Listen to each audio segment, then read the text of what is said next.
dua të përshëndes dhe përgëzoj të gjithë votuesit hungarez që me mençuri ditën në kohën e tur t'i japin vendit një tjetër energji. Nuk ju shkuputën Europës, por me dinamizëm, me një vot plebiscitare, rrëzuan autokratin që kishte 16 vjet qeveriste Hungarinë. Duhet të dimë ne shqiptarët se populli hungarez është një popull vital, një popull që di të përmbysi atë që i shkel të drejtat e tij në momente dhe në kohën e duhur.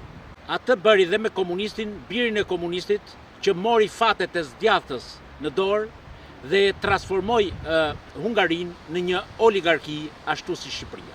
Unë shikoj vullnetarët e shoqatës të Saliut që janë entuziazmuar, por nuk kuptojnë një gjë, se rrëzimi i Ramës vjen nëpërmjet largimit të Saliut.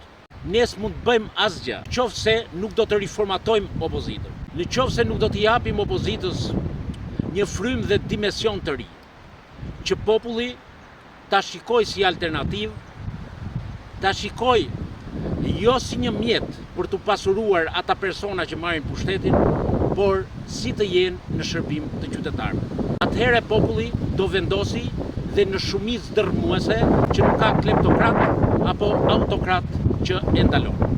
Ashtu siç ndodhi edhe me popullin hungarez.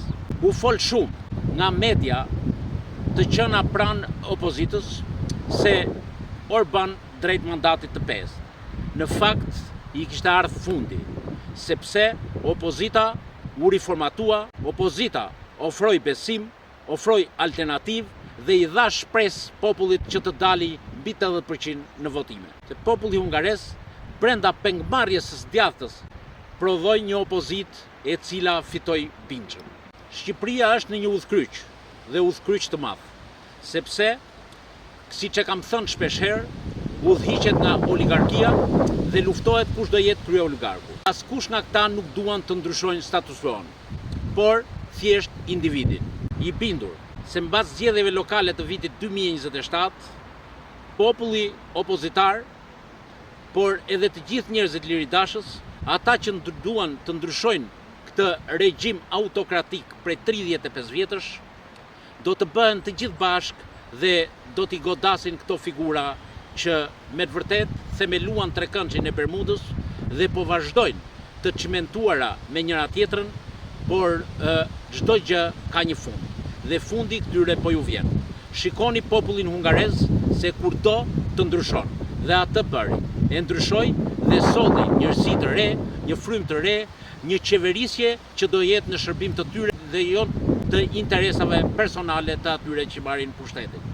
Ju bëj thirrje të gjithë atyre që kanë ndjenja dhe një dell opozitar, që e duan vendin të bëhet, që të shpëtojnë pasuritë nën dhe mbitoksore, që të gjithë ata që e kanë vjedhur këtë vend të dorëzojnë, të kthejnë mbrapsht pasuritë dhe të shpërndahen popullit.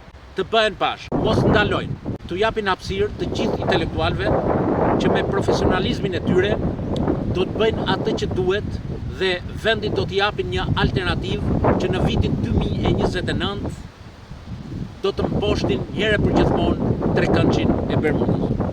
Dhe populli do të shpëtoj nga këta tribal që kanë 36 vjet, jo vetëm që e kanë rrjepur, por dhe e kanë sakatosur. I kanë humbur shpresën, i kanë humbur besimin dhe populli po largohet nga sytkëmbët jashtë. Që të marrim shembull nga populli i Hungarisë, ne duhet të rishpikim veten. Duhet të rithemelojmë opozitën, duhet të japim një frymë të re, një dimension të ri, një vlerë të re, e cila me të vërtet do të jetë alternativë dhe shpresë për të ardhmen e vendit.